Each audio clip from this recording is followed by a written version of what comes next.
নমস্কার, সবাই কেমন আছেন? আশা করছি সবাই খুব ভালো আছেন। আর আমরাও খুব ভালো আছি। রোজকার মতন বাবানকে স্কুলে ঢুকিয়ে দিয়ে আমরা মায়েরা সব গল্প করতে বসে গেছিলাম।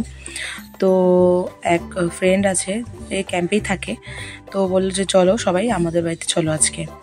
তো ওদের বাড়িতে বসেছিলাম, গেলাম আমরা সবাই মিলে। দেখো কতজন আসছে।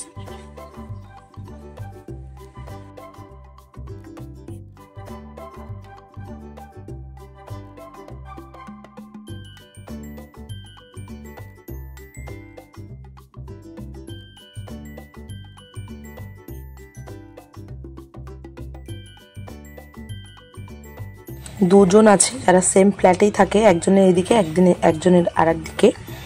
তো আমরা দুজনের বাড়িতে ঘরেই গেছিলাম, রুমেই। তো ভীষণই মজা হয়েছে। ও আবার খাবার দাবারের আয়োজন করেছিল আমাদের জন্য। তো আমাদেরকে না খাইয়ে আর ছাড়েনি। তো মাসিমাও এসেছিল, মানে আমার ফ্রেন্ডের যে মা আছে, তো সেও ছিল।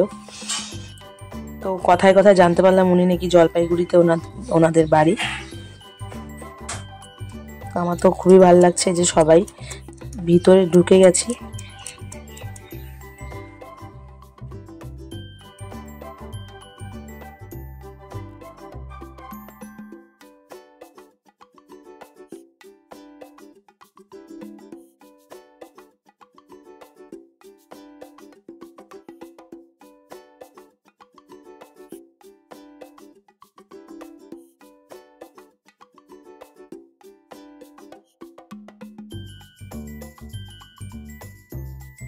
আর ওদের ব্যালকনি থেকে বাবানদের স্কুলটা একদমই দেখা যায়।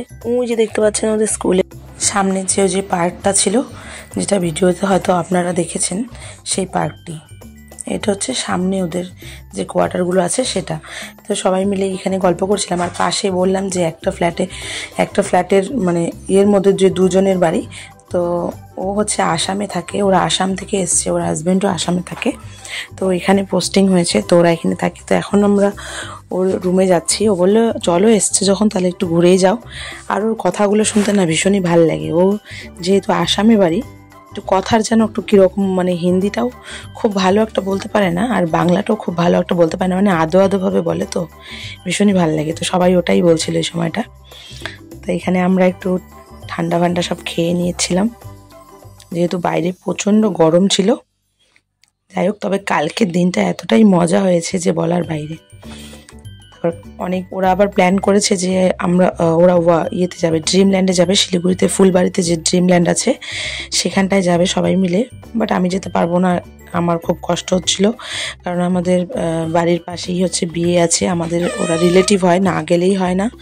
সেজন্য তো ওরা হচ্ছে যাবে রবিবারে।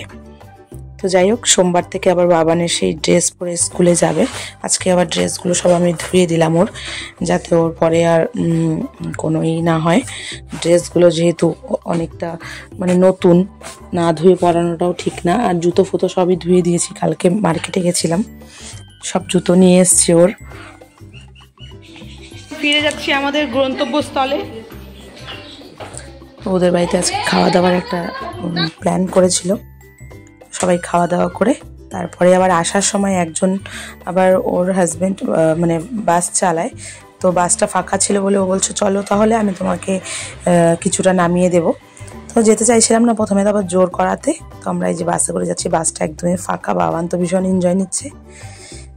তো আজকের মতো ভিডিওটি এখানেই। আশা করছি ভিডিওটি আপনাদের ভালো লেগেছে। ভালো লাগলে অবশ্যই আমাকে কমেন্টে জানাবেন এবং একটি লাইক করে দেবেন। সবাই ভালো থাকবেন।